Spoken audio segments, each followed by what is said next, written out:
Hello दोस्तों, स्वागत है आपका अपने यूट्यूब चैनल ट्रिकी एजुकेशन पर।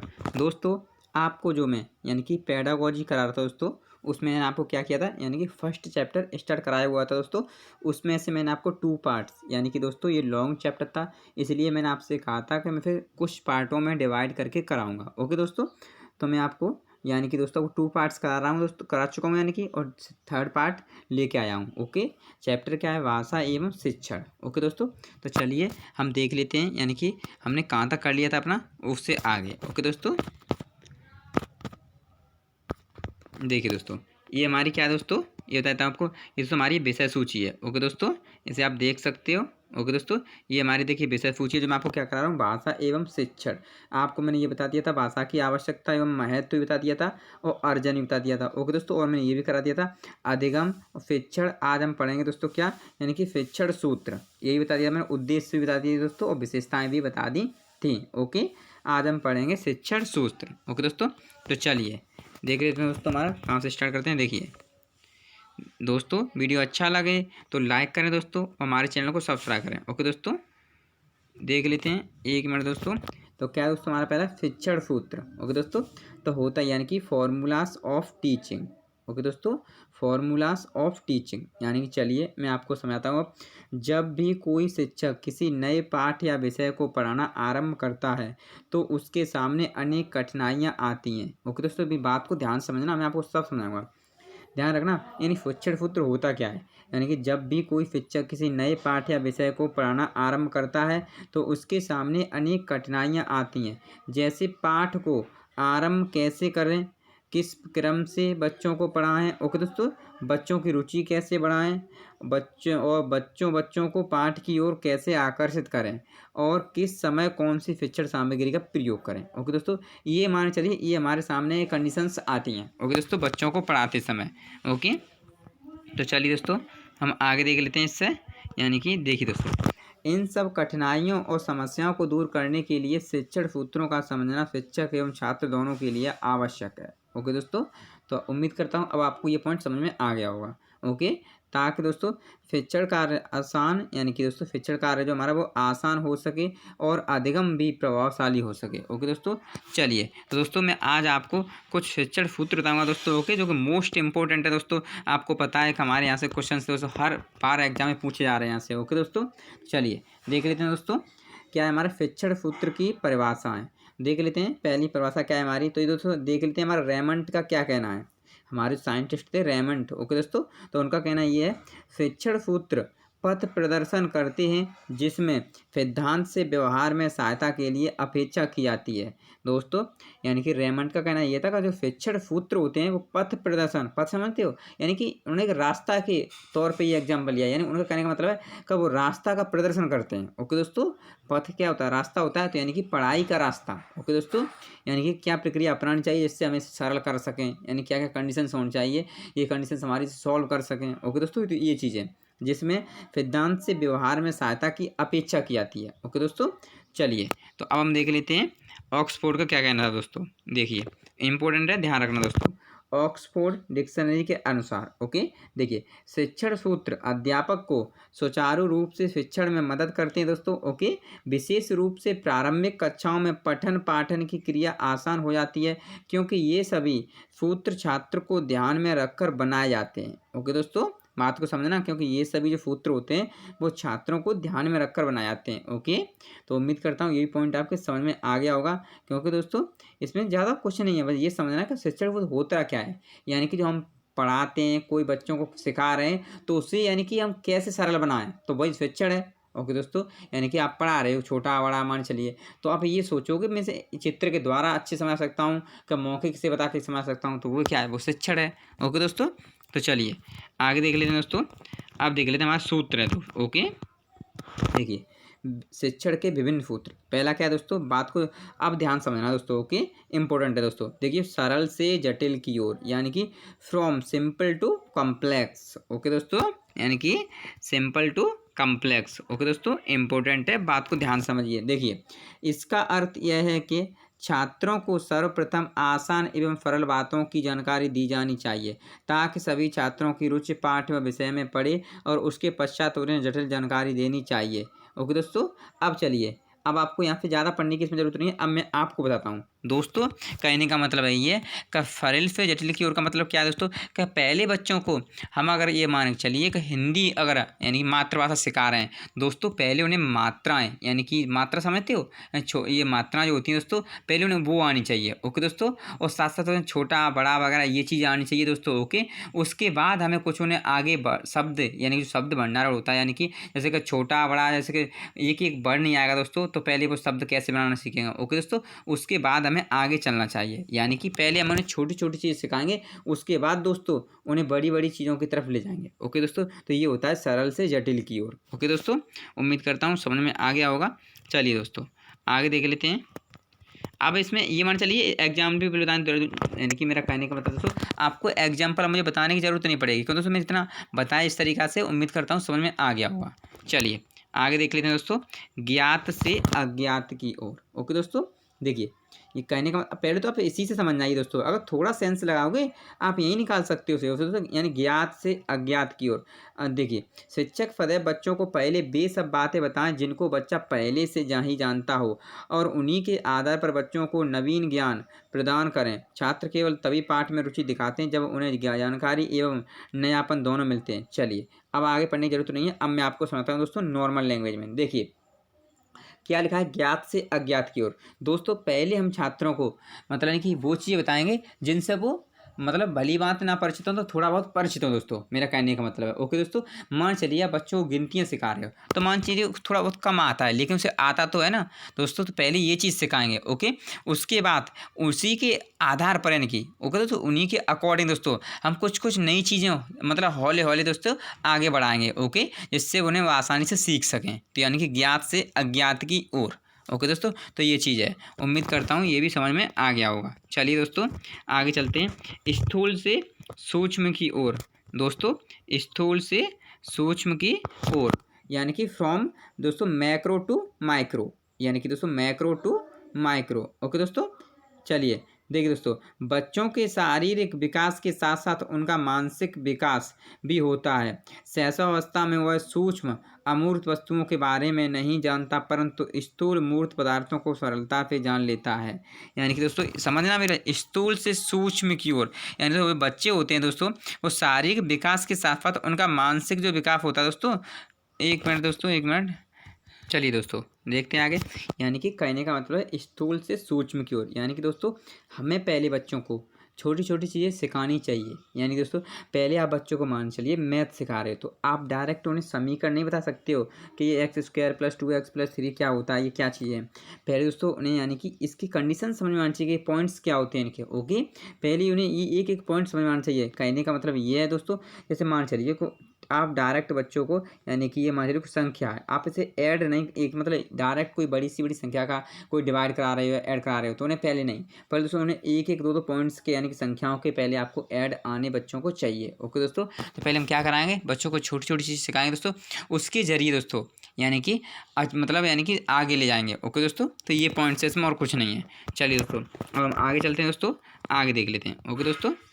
तो देखिए यानी कि दोस्तों अब हमारा पूर्ण से अंश की ओर, ओके दोस्तों। क्या है हमारा, पूर्ण से अंश की ओर, यानी कि दोस्तों हमारा कहने का फुल टू फ्रैक्शन, ओके दोस्तों। अंश क्या होता है, फ्रैक्शन, ओके दोस्तों।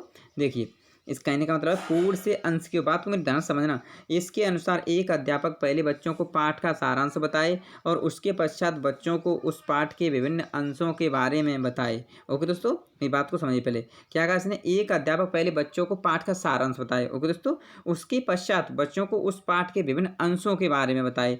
मनोवैज्ञानिकों के अनुसार हम सबसे पहले किसी भी वस्तु को पूर्ण रूप से देखते हैं और उसके पश्चात हम उसके विभिन्न अंगों को देखने का प्रयास करते हैं। चलिए दोस्तों अब मैं आपको समझाता हूँ नॉर्मल लैंग्वेज में। यानी दोस्तों कहने का मतलब ये है, मान चलिए बच्चों को कहानी सुना रहे हो, ओके दोस्तों, तो पहले अब क्या करेंगे कि बच्चों को दोस्तों पूरा यानी एक पैराग्राफ है, मान लीजिए कोई भी है, तो पैराग्राफ बच्चों को पहले पूरा पढ़ के सिखा मतलब सुना देंगे। उसके बाद दोस्तों की व्याख्या करेंगे, यानी समझाएंगे कि इसका मतलब क्या है, इसमें क्या क्या पॉइंट्स निकल के आ रहे हैं, ओके दोस्तों। तो ये चीज़ है पूर्ण से अंश की ओर, ओके दोस्तों।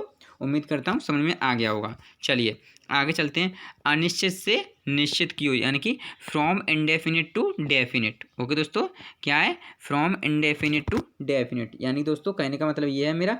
देखिए, अब अनिश्चित तो समझते हो ना दोस्तों, जो मतलब निश्चित ना हो। ओके, जैसे बच्चों को पूर्णतः किसी भी विषय की जानकारी नहीं दे होती है, उन्हें जो भी जानकारी होती है वह अनिश्चित एवं अस्पष्ट होती है। प्रारंभ में बच्चों को किसी भी घटना तथ्य का ज्ञान स्पष्ट नहीं होता है। शिक्षक का यह कार्य है कि हाँ, वह बच्चों के अनिश्चित ज्ञान, जानकारी तथा तथ्यों को स्पष्ट करे। यानी कि दोस्तों कहने का मतलब यह है, किसी ने कहा था कि पहले बच्चों को जिसकी जानकारी नहीं है दोस्तों उसके बारे में पहले बताएं। ओके दोस्तों, तो यानी अनिश्चित चीज़ों के बारे में। ओके, क्योंकि उसे जो पता है वो तो उसे पहले से पता ही है, उसके बारे में आप क्या बताओगे? कहने का मतलब है उसे जो चीज़ नहीं पता है उसे पहले ये बतानी चाहिए, उसके बाद जो वो जानता है उन चीज़ों पे उन्हें डिस्कस करना चाहिए। ओके दोस्तों, उम्मीद करता हूँ समझ में आ गया होगा। चलिए आगे देख लेते हैं हम प्रत्यक्ष से अप्रत्यक्ष की ओर दोस्तों, यानी कि प्रत्यक्ष से अप्रत्यक्ष की ओर, यानी कहने का मतलब यह from direct to indirect. Okay दोस्तों, चलिए क्या है इसमें?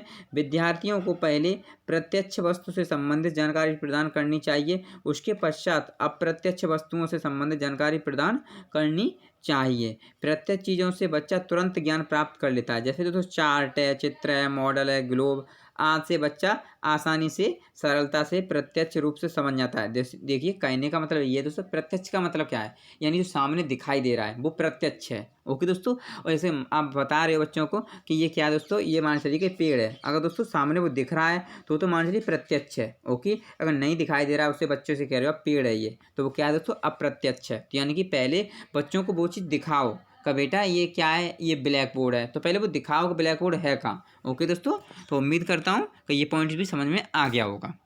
चलिए आगे देखते हैं दोस्तों, विशिष्ट से सामान्य की ओर। ओके दोस्तों, क्या है? विशिष्ट से सामान्य की ओर। देखिए इसमें क्या है, इस विधि में अध्यापक के द्वारा बच्चों के सामने एक ही प्रकरण के अनेक उदाहरण प्रस्तुत करने चाहिए और बच्चों को निष्कर्ष निकालने के लिए प्रेरित करना चाहिए। ऐसा करने से बच्चों को मूल्यांकन, निरीक्षण, चिंतन तथा विचार मंथन करने के अवसर भी प्राप्त होते हैं। व्याकरण शिक्षण में इसका अत्यधिक महत्व है। जैसे दोस्तों संज्ञा, सर्वनाम आदि पढ़ाते समय बच्चों को अनेक उदाहरण दें और उसके पश्चात बच्चों को उत्तर खोजने के लिए प्रेरित करें। यानी कि दोस्तों देखिए कहने इसने क्या था, विशिष्ट से सामान्य की ओर। ओके दोस्तों, देखिए अब क्या कहेंगे, आप बच्चों से कहेंगे दोस्तों कोई चीज़ पढ़ने के लिए कि बच्चों चलो ये लर्न कीजिए, या मान लीजिए कोई कहोगे बच्चों ये किताब पढ़ के आपको घर से लाना है। ओके, फिर आप कहोगे बच्चों यहाँ से आप क्या करोगे कि बच्चों चलो आप पढ़ के आए थे, वो कहाँ का सर हम पढ़ के आए थे, तो दोस्तों अब चलिए आप यहाँ से क्वेश्चन छांटिए कि इसका पॉइंट्स यहाँ से क्या निकला, इसका मतलब क्या है। ओके दोस्तों, तो वही चीज़ है विशिष्ट से सामान्य की ओर। ओके दोस्तों, यानी कि from special to general. Okay दोस्तों, उम्मीद करता हूँ समझ में आ गया होगा। चलिए दोस्तों एक चीज़ बता दूं, ये जो मैं करा रहा हूँ पेडागोजी दोस्तों, वो हर सब्जेक्ट के लिए है। ओके दोस्तों, ये मैथ में भी काम करेगी, जो आप जानते हो कि बिफलीफर और संतलीफर दोस्तों हमारा मैथ में पूछा जाता है। ओके दोस्तों, तो आपको चाहे ईवीएस की हो, चाहे हिंदी की हो दोस्तों, ओके, और चाहे हमारी मैथ की हो, ये हर मतलब ये जो मैं करा रहा हूँ दोस्तों, ये मान चलिए कि मैं शिक्षक भर्ती को देखते हुए करा रहा हूँ। ओके दोस्तों, शिक्षक भर्तियों को लेके मतलब जो हमारी भर्ती होने वाली है उसको देखते हुए दोस्तों मैंने यहाँ से स्टार्ट किया हुआ है। तो ये मान चलिए हमारी सीटेट और शिक्षक भर्ती दोनों के लिए इंपॉर्टेंट है, ये बात आप समझते हो। ओके दोस्तों, चलिए देखते हैं हम विश्लेषण से संश्लेषण की ओर, यानी कि दोस्तों from analysis to synthesis. Okay दोस्तों, चलिए क्या मतलब इसका? विश्लेषण का अर्थ होता है दोस्तों विषय को तोड़ कर पढ़ाना। ओके दोस्तों, यानी कहते हैं विश्लेषण कर रहे हो, यानी कि उसकी व्याख्या कर रहे हो। ओके दोस्तों, इसके द्वारा बच्चा विषय को अच्छी प्रकार से समझ पाता है। इसके विपरीत संश्लेषण का अर्थ होता है विषय को जोड़ कर पढ़ाना। ओके दोस्तों, अब बात को उम्मीद करता हूँ अब आज के बाद आपको यहाँ कभी डाउट नहीं होना चाहिए दोस्तों का विश्लेषण और संश्लेषण में। ओके दोस्तों, विश्लेषण का मतलब है दोस्तों यानी कि तोड़ कर पढ़ाना, और संश्लेषण का मतलब है उसे यानी कि पॉइंट्सों को जोड़ कर पढ़ाना। ओके दोस्तों, तो यानी कहने का मतलब पहले बच्चों का क्या करोगे, क्या यानी कि सीधी सी बात है छोटे छोटे बच्चों को तो उसे खंड खंड करके यानी कि छोटा छोटा करके समझाओगे दोस्तों। जब वो बड़ा हो जाता है बच्चा दोस्तों, तो वो क्या करेगा कि फिर अपनी मतलब इनकी कंडीशन को जोड़ना सीख जाएगा। ओके दोस्तों, तो वैसे ही पढ़ लेगा। तो वही चीज़ है दोस्तों विश्लेषण से संश्लेषण की ओर। उम्मीद करता हूँ समझ में आ गया होगा। ओके दोस्तों, मुझे ये समझाने की ज़्यादा जरूरत नहीं है दोस्तों। ओके, चलिए अब हम आगे देख लेते हैं दोस्तों। देखिए दोस्तों मोस्ट इंपॉर्टेंट टॉपिक है ये जो मैं करा रहा हूँ दोस्तों, इन्हें ध्यान से आपको देखना है। ओके दोस्तों, चलिए दोस्तों एक मिनट दोस्तों, एक मिनट।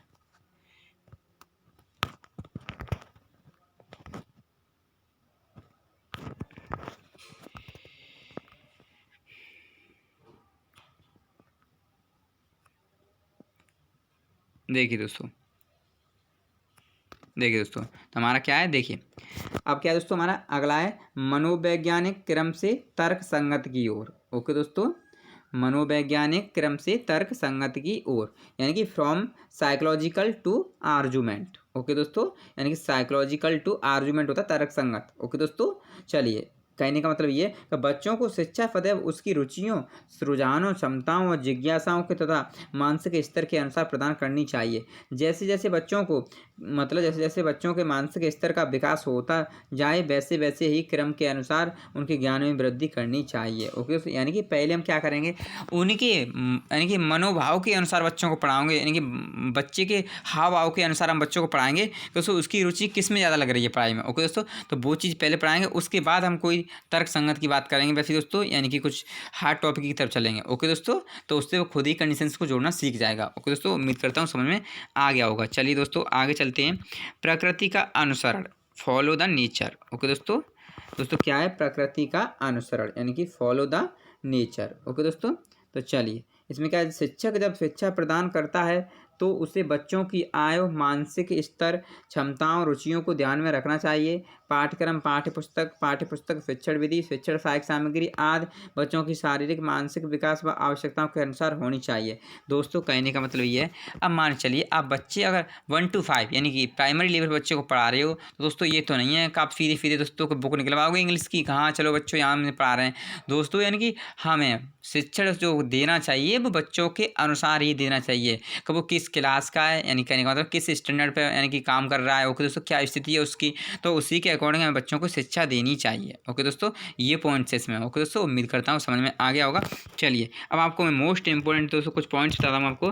देखिए, आय वर्ग के अनुसार बच्चों के शब्द भंडारण का विकास। ओके, आय वर्ग के अनुसार बच्चों के शब्द भंडारण का विकास। देखिए दोस्तों, तो मैं आपको बताता हूँ, ये चीज़ कुछ मेरा बताने की नहीं है दोस्तों, मैं इसमें आपको सीधे पॉइंट पर ले चलता हूँ। देखिए ये हमारे दिए हुए हैं। ओके, देखिए दोस्तों, बच्चों की ये आय यहाँ पर ये क्या है, शब्द भंडारण, शब्दों की संख्या, किस उम्र में बच्चों के कितने मतलब कितना बच्चों को शब्द आते हैं, कितने नहीं।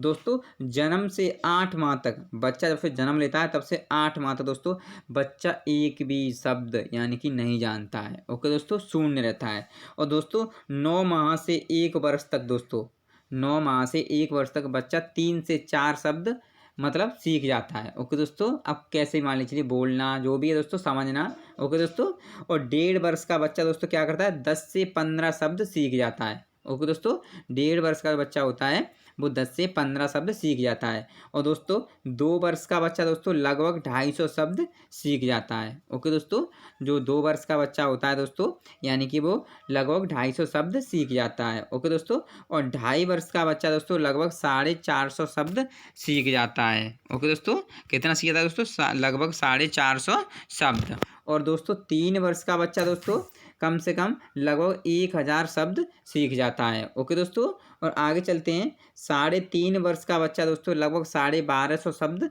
सीख जाता है। ओके दोस्तों, इंपॉर्टेंट है, ध्यान रखिएगा। चलिए दोस्तों आगे देखते हैं। 4 वर्ष का बच्चा लगभग दोस्तों 1600 शब्द सीख जाता है। ओके दोस्तों, और 5 वर्ष का जो बच्चा होता है दोस्तों वो लगभग 2100 शब्द दोस्तों सीख जाता है। ओके दोस्तों, कितने सीख जाता है दोस्तों, 2100 शब्द लगभग। ओके दोस्तों, और दोस्तों जो 11 वर्ष का बच्चा होता है यानी कि बाल्यावस्था, जानते हो आप दोस्तों कि हमारी बाल अवस्था होती है यानी कि 6 वर्ष से 12 वर्ष तक। और दोस्तों तो यानी कि जो हमारे 11 वर्ष तक होता है बच्चा वो कितने यानी कि तकरीबन दोस्तों 50,000 शब्द सीख जाता है। ओके दोस्तों, चलिए आगे देख लेते हैं दोस्तों, 1 मिनट। और दोस्तों जो हमारे 14 वर्ष का बच्चा होता है दोस्तों लगभग वो कितने दोस्तों सीखता है, 80,000 शब्द। ओके दोस्तों, यानी कि जो हमारा 14 वर्ष का बच्चा होता है वो हमारे लगभग 80,000 शब्द सीख जाता है। ओके, और आगे हमारा दोस्तों लास्ट यानी कि जो मैं क्या बोलते हैं यानी कि किशोरावस्था। ओके दोस्तों, कितनी होती है हमारी, यानी कि 12 पे दोस्तों 18। ओके, तो कितनी होती है, 12 से 18 होती है हमारी किशोर अवस्था। ओके, उम्मीद करता हूँ ये चीज़ आपको पहले से पता होगी। और दोस्तों शेष अवस्था हमारी होती है तो 0 से यानी कि यहाँ से हम मान चलते हैं दोस्तों 5। ओके, ये चीज़ मानते हैं। और दोस्तों बाल्य अवस्था हमारी 5 से यानी 5 या 6 एक ही बात है, 6 से 12। ओके दोस्तों, तो ये चीज़ आपको पहले से पता होनी चाहिए। और दोस्तों 16 वर्ष के बाद जो बच्चा होता है दोस्तों वो 1 लाख से अधिक शब्द सीख जाता है। ओके दोस्तों, जो 16 वर्ष के बाद जो बच्चा होता है तो 1 लाख से अधिक शब्द सीख जाता है। ओके दोस्तों, 1 मिनट। चलिए दोस्तों, तो आज के लिए बस इतना ही दोस्तों। अगर वीडियो अच्छा लगा हो तो लाइक करें दोस्तों, ओके, और हमारे चैनल को सब्सक्राइब करें दोस्तों। वीडियो देखने के लिए धन्यवाद, ओके दोस्तों।